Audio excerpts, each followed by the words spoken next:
Bienvenue sur le podcast de Transhumance.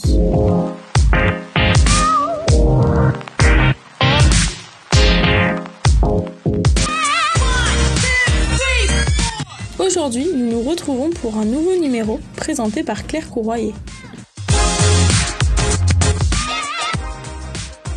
Bonjour et bienvenue sous l'arbre à palabres dans ce nouvel extrait du parcours Réinvention intitulé « Parce que nous sommes tous uniques et irremplaçables ».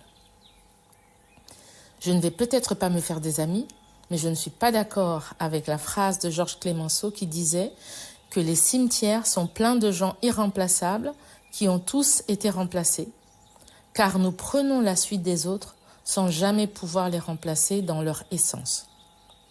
Pourquoi la culture d'ici a-t-elle tant de mal à valoriser les individus, à accepter la différence de chacun et à intégrer les singularités comme des richesses qui vont nourrir le collectif ?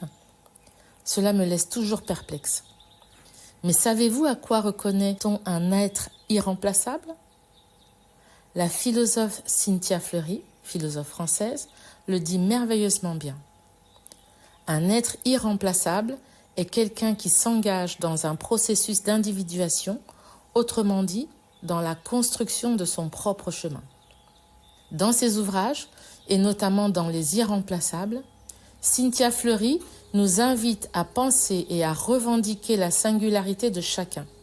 Chacun de nous est irremplaçable au sens où chacun a le devoir de son destin, ce que personne d'autre ne peut faire à notre place. Mais également au sens où ce destin individuel participe et fonde le destin de la collectivité. Le « je » est donc indissociable du « nous » et le « nous » ne peut nier le « je ». Comment éviter la confusion entre l'individualisme et l'individuation ? Pour répondre à cette question, je vais l'aborder sous deux prismes différents et complémentaires, celui de Cynthia Fleury et celui de Carl Gustav Jung, ma référence en matière de développement psychologique. Commençons donc par l'approche de Cynthia Fleury, pour qui l'individualisme est un repli sur soi, sur ses propres intérêts, une réduction du monde à sa propre personne. C'est ce à quoi nous assistons dans notre triste monde d'aujourd'hui. L'individualisme n'est pas une fatalité inscrite dans la nature humaine, mais le produit d'une société dont l'idéologie est fondée sur le chacun pour soi. Et j'ai pu en mesurer les effets quand je suis arrivée en France. Ici, lorsque j'ai une amie, je ne suis que son amie. Là-bas, lorsque j'ai une amie, je suis aussi l'amie de la famille. Ici, on a un rapport trop exclusif de la relation, tandis que là-bas, ce rapport relationnel est parfois trop inclusif. Aucune culture n'est parfaite. Quant à l'individuation, elle est une ouverture de soi au monde. Elle relève du processus par lequel chaque être humain prend conscience de sa qualité et de sa valeur d'individu. L'individuation s'oppose à l'idée qu'il y aurait une nature humaine génétiquement donnée qui se développerait selon un schéma et un calendrier prédéterminés. L'individuation affirme que le processus d'homonisation, c'est-à-dire le fait de devenir humain, se fait par l'assimilation de la culture léguée par les générations précédentes et ne peut aboutir qu'à la production d'êtres originaux assumant socialement leur originalité. Et si j'aime me qualifier de citoyenne du monde, c'est parce que je vais chercher le meilleur de chaque culture qui m'a vu naître et fait grandir pour en faire une culture plus riche. Avoir des différences culturelles est d'une richesse inestimable. J'ai eu la chance d'être née dans un pays et au sein d'une famille où le sens du pluriel primait sur celui du singulier. Ce qui est intéressant, mais n'est pas non plus d'une situation idéale, car on ne peut se reconnaître dans une communauté et la valoriser que si notre unicité y est reconnue. Ma révolution familiale et mon unicité ont été compliquées à faire, et notamment ont été compliquées à accepter par certains membres de ma famille, mais cela leur appartient et ce n'est plus mon histoire. Bien sûr, chacun d'entre nous a un passé, une histoire et est l'héritière ou l'héritier d'une ou plusieurs cultures avec ses valeurs associées. Si nous héritons d'une histoire, notre propre histoire est à bâtir. Le processus d'individuation est donc d'abord une histoire d'avenir, une histoire de devenir qui sert à nous projeter. Ce processus est un socle pour construire et non pour réparer. Pour devenir sujet, il faut donc avoir le courage d'accepter notre passé. Et accepter d'être unique n'est donc pas renoncer à ce qui nous a modelés, mais le dépasser pour trouver seul son chemin. Cela s'applique aussi à la grande histoire des peuples. D'ailleurs, pour Cynthia Fleury, l'individualisme met en danger la démocratie, c'est-à-dire la collectivité, la communauté, l'équipe, parce qu'il encourage chacun à exacerber son ego et ses intérêts au détriment du vivre ensemble et des liens sociaux. A contrario, le processus d'individuation ne se réalise que dans un enjeu relationnel. Le paradoxe de l'individuation est que nous ne pouvons trouver notre singularité et notre caractère unique qu'en nous liant aux autres. Car se lier aux autres, c'est se lier avec le réel, avec le sens et avec l'action. C'est parce que nous aurons trouvé notre unicité au sein de la communauté que nous pourrons en retour avoir le souci de cette communauté. Si nous allons maintenant du côté de Carl Gustav Jung, l'individuation pour lui est le processus par lequel un être devient un individu psychologique, c'est-à-dire une unicité autonome et indivisible, une totalité. C'est un chemin de conscience et de liberté. C'est l'exigence qui se fait valoir à l'homme, avec un H majuscule, lorsqu'il a établi sa place dans le monde. Celle d'être vraiment lui-même, être tout ce qu'il est, être ce qu'il est et seulement ce qu'il est. Ainsi, l'individu se libère progressivement des fardeaux qui le pilotent malgré lui et qui l'empêchent d'être totalement responsable de ses actes dans certaines situations. Cette démarche d'individuation est un processus long qui passe par certaines étapes, différentes étapes, comme je l'ai partagé dans l'épisode précédent intitulé « Notre voyage héroïque ».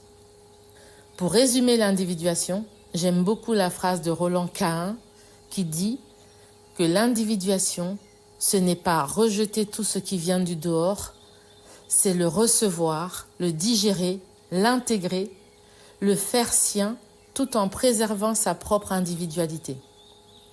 L'individuation, c'est faire vivre harmonieusement tout ce qui nous constitue, tout ce qui nous vient de l'inconscient personnel, familial, collectif, réunir nos deux pôles, féminin et masculin, notre persona et notre ombre, notre esprit, notre cœur et notre corps. Notre unicité se construit aussi grâce à une bonne connaissance de la structure de surface et de la structure profonde de notre identité. La structure de surface est la conception que nous avons de nous-mêmes et s'appelle la carte. Elle est une affirmation, elle est une identification forte de nos comportements, émotions, croyances. Ce soi de surface peut être source d'insatisfaction permanente. Il peut y avoir le sentiment que toutes ces définitions du moi sont incomplètes et limitantes du fait qu'elles proviennent d'une identification à quelque chose de plus externe qu'interne, comme par exemple la fonction professionnelle. Les insatisfactions viennent d'une définition restreinte de notre moi, une définition qui reflète plus la conception de la satisfaction des besoins de notre ego que notre véritable identité. Tandis que la structure profonde ou notre véritable identité est appelée le territoire. Notre territoire est une superposition simultanée de tous nos états potentiels, comme en physique quantique, c'est-à-dire tout ce que nous avons été et fait, et tout ce que nous pourrions être et faire. L'observation d'un individu par un autre, fige son état et le limite en une seule possibilité, ce qui le restreint. Alors que ce qui nous rend unique, ce sont toutes les situations de la vie qui nous déstabilisent, nous éloignent de notre propre point de stabilité et de la définition de ce que nous avons de nous-mêmes. Ce sont les périodes de transition de vie. Elles concernent la maladie, la perte d'un proche, la crise d'adolescence ou de la cinquantaine, la retraite.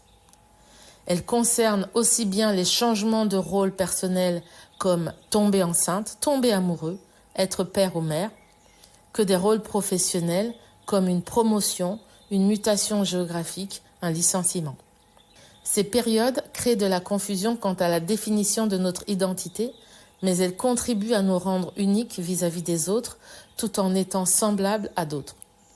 Ce qui va nous rendre uniques, c'est aussi notre capacité à réévaluer, à réorganiser la manière dont nous nous définissons.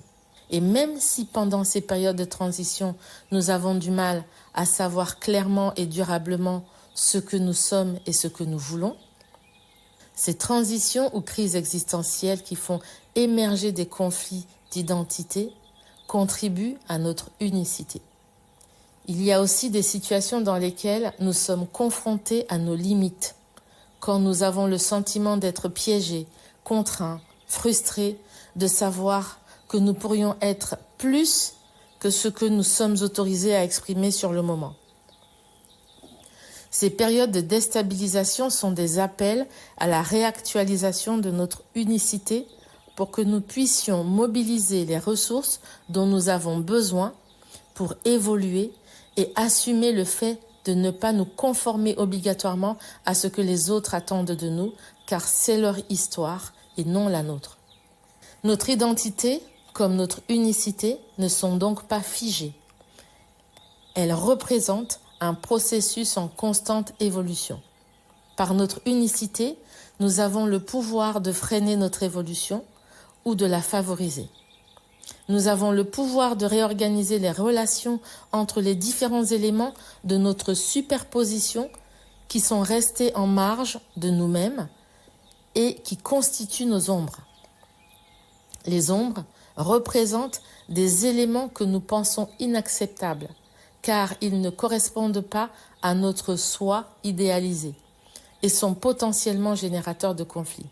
Et pourtant, ils font partie aussi de notre identité. Et puisque nous parlons des autres, il serait bon de se poser la question de ce que l'autre représente pour nous. Désignons-nous l'autre comme un différent, comme un nous qui n'est pas nous, ou comme une liberté qui n'est pas la nôtre? Pourtant, autrui est en même temps celui qui nous apprend le plus de nous-mêmes, celui qui nous montre à quel point nous sommes uniques parce que différents de l'autre. Il serait bon de retenir que les autres sont ce qu'il y a de plus important pour notre propre connaissance de nous-mêmes. Pour accepter d'être unique, il nous revient d'engager des relations adéquates avec les autres. Soit nous considérons autrui comme un objet, et dans ce cas, nous cherchons à nous approprier autrui et sa liberté. Nous nous comportons donc comme si nous étions seuls au monde et comme si l'autre était un moyen de parvenir à nos fins, parce qu'il existe à peine. Soit nous considérons autrui comme un sujet, et dans ce cas, nous cherchons à faire d'autrui un sujet de révélation profonde de ce que nous sommes et le reconnaissons comme ayant de la valeur dans notre développement, même lorsque ce n'est pas agréable. C'est donc dans la relation aux autres que nous trouvons notre spécificité, notre unicité. Et s'il est vrai que notre liberté n'appartient qu'à nous et nous rend uniques, Sartre nous rappelle aussi que notre liberté de penser et d'agir doit traverser l'épreuve du regard des autres, qu'elle est toujours sous le regard des autres, qu'il soit bienveillant, neutre ou hostile. C'est de là que vient sa phrase « L'enfer, c'est les autres », formule souvent mal comprise, qui ne veut pas dire que les relations avec les autres sont infernales, mais que nous sommes toujours sous le jugement des autres. Sartre rappelle aussi que pour accepter d'être unique, nous devons compter avec ce regard et nous devons apprendre de ce regard car il est celui qui nous en dit le plus sur nous-mêmes. Enfin, c'est au milieu des autres et dans la construction collective que nous pouvons le mieux donner la mesure de notre singularité. Alors, pour développer notre unicité, 2 états sont fondamentaux, l'ancrage et la fluidité. L'ancrage nous aide à nous centrer en un endroit où nous trouvons de la stabilité et de la solidité pour nous permettre de tenir notre position, quelles que soient les forces qui essayent de nous en déloger. La fluidité nous permet d'accompagner par le mouvement toute force qui s'exerce sur nous en restant centré et relié à la terre. Ce principe s'applique également à la transformation des organisations que nous considérons comme des sujets. De fait, elles ont aussi besoin d'ancrage que de fluidité. C'est aussi la raison pour laquelle je dis souvent qu'une personne non reliée à la terre est une personne par définition hors sol et donc déconnectée. En conclusion, c'est en développant notre présence à nous-mêmes et aux autres que notre unicité s'élargira. Et nous ne pourrons prétendre à être uniques et donc irremplaçables que si nous avons parcouru notre propre chemin avec courage. Voilà, c'est fini pour aujourd'hui et j'espère que cet épisode vous aura donné matière à réflexion dans votre relation à vous-même et aux autres. Je vous donne rendez-vous la semaine prochaine pour un nouvel extrait de Réinvention qui sera dans la continuité de celui-ci et qui s'intitulera « Accéder aux autres ». C'est l'histoire de comment réapprendre à dialoguer, c'est-à-dire à rechercher conjointement la liberté, à accepter de ne pas tout savoir et à grandir par l'échange. Merci de m'avoir écouté et à bientôt.